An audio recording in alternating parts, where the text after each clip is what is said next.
video kali ini dibuat untuk memenuhi tugas mata kuliah filsafat ilmu.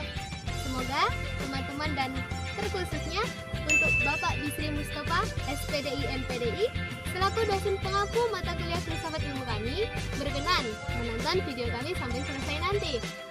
Sebelum lanjut ke bab pembahasan, izinkan saya untuk memperkenalkan diri dan memberikan prolog tentang bab-bab apa saja yang akan kita pelajari ke depannya nanti. Saya, Romiatun Afifah, dan 5 rekan saya dari STKIP Muhammadiyah Al Timur, Program Studi Pendidikan Guru Sekolah Dasar. Untuk kedepannya nanti, kelompok kami akan membahas tentang pengertian filsafat ilmu, signifikansi filsafat ilmu, sejarah filsafat ilmu, dan sejarah perkembangan filsafat ilmu. Penasaran dengan pembahasan kelompok kami? Jangan kemana-mana, tetap tonton terus video kami.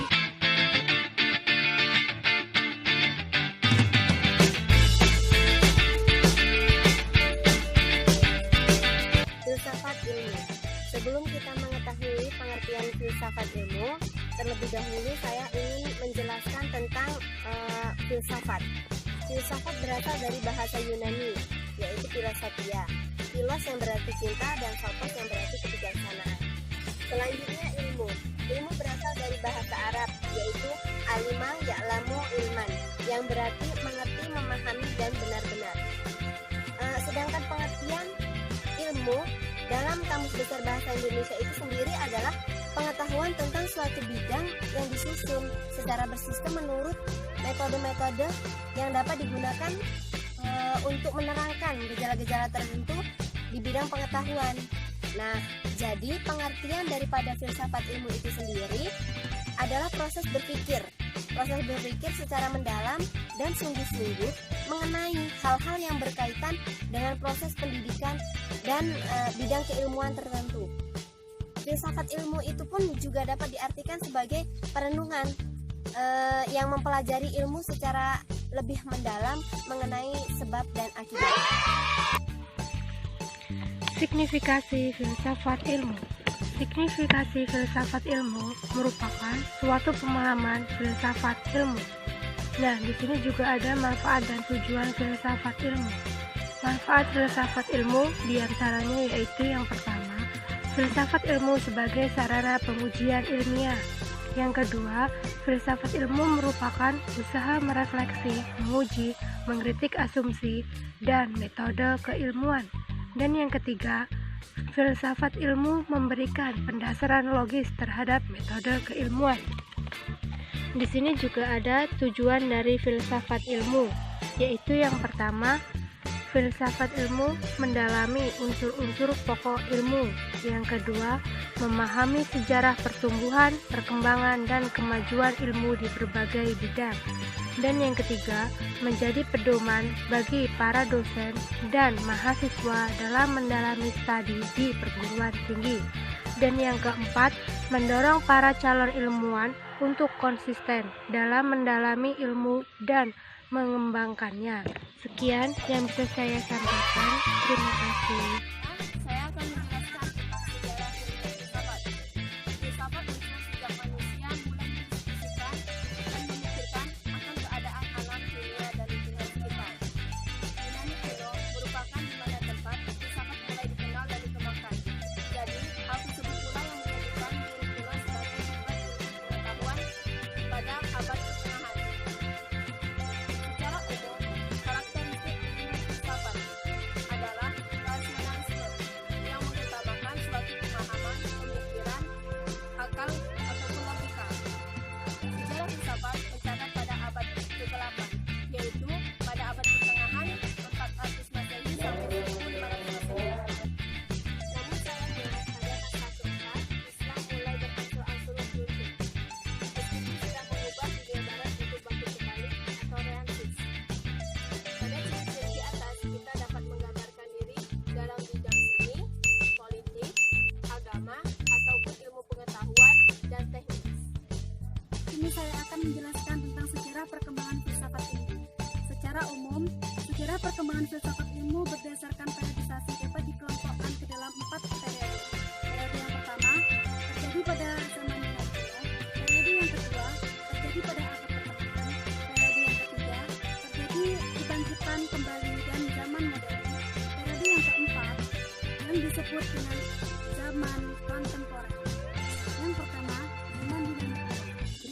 ada beberapa tokoh yang terkenal pada masa ini antara lain. Yang pertama, Thales. Ia mempersoalkan asal alam semesta. Menurut Thales, asal alam semesta itu adalah air. Yang kedua, Socrates. Metode Socrates dikenal sebagai ilmu kebenaran, yaitu suatu metode dialektika untuk melahirkan kebenaran. Dan Democritus.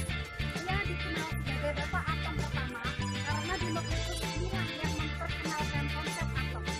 Yang keempat, Plato. Plato menunjukkan bahwa yang serba berubah itu dikenal oleh pengamatan, sedangkan yang tidak berubah dikenal oleh akal. Yang kelima, Aristoteles. Aristoteles adalah murid Plato dan penasihat serta guru Iskandar Agung. Ia meneruskan sekaligus menolak pemandangan Plato.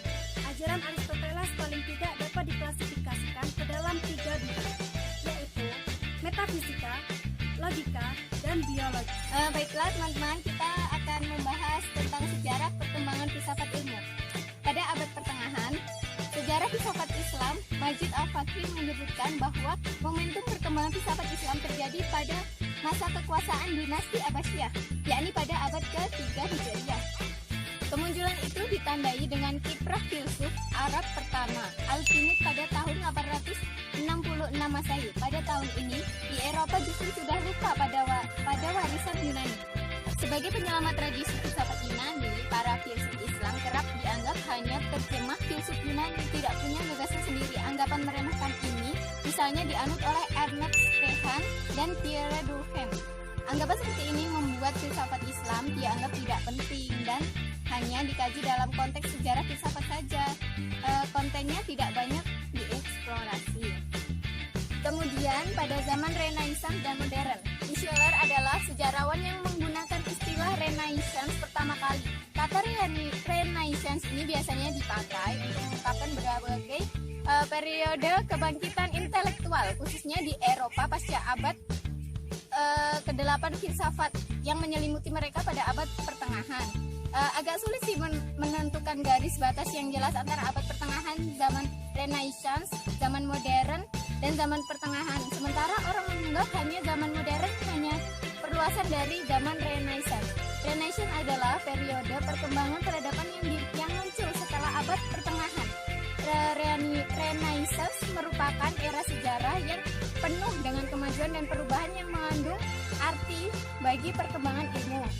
Ciri utama Renaissance yaitu humanisme, individualisme, dan sekularisme, empirisme, serta rasionalisme. Sebab yang menimbulkan adanya Renaissance ini adalah pengaruh ilmu pengetahuan Islam atas Eropa yang sudah berlangsung sejak abad ke-12 Masehi. Perkembangan pemikiran Yunani di Eropa kali ini adalah melalui terjemahan-terjemahan Arab yang dipelajari dan kemudian diterjemahkan kembali ke dalam bahasa Latin.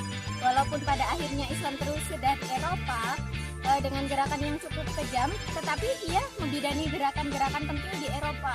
Gerakan-gerakan tersebut adalah gerakan kebangkitan kembali kebudayaan Yunani klasik pada abad ke-14 Masehi, rasionalisme pada abad ke-17 Masehi, dan pencerahan pada abad ke-18 Masehi. Mulai saat itulah ilmu pengetahuan semakin berkembang dengan pesat hingga saat ini. Sekian pembahasan dari kelompok kami mengenai filsafat ilmu. Semoga bermanfaat untuk kita semua. Saya Romiatul Afifah dan saya Siti Nurhaliza. Saya Dini Mawati. Saya Nurhaliza. Saya Nisa Asrani dan saya Nurhaliza. Kami undur diri. Dan apabila ada kesalahan, kami mohon maaf. Dan untuk kalian yang di sana, jangan lupa like, komen, dan subscribe video kami agar supaya bermanfaat untuk kita semua. Kami akhiri. Terus bapak anak yang sungguh pada berupaya. Wassalamualaikum warahmatullahi wabarakatuh.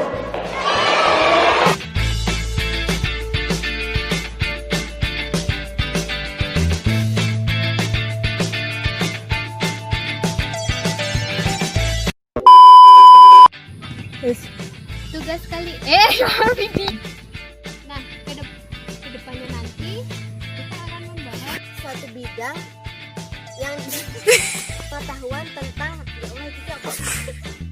seperti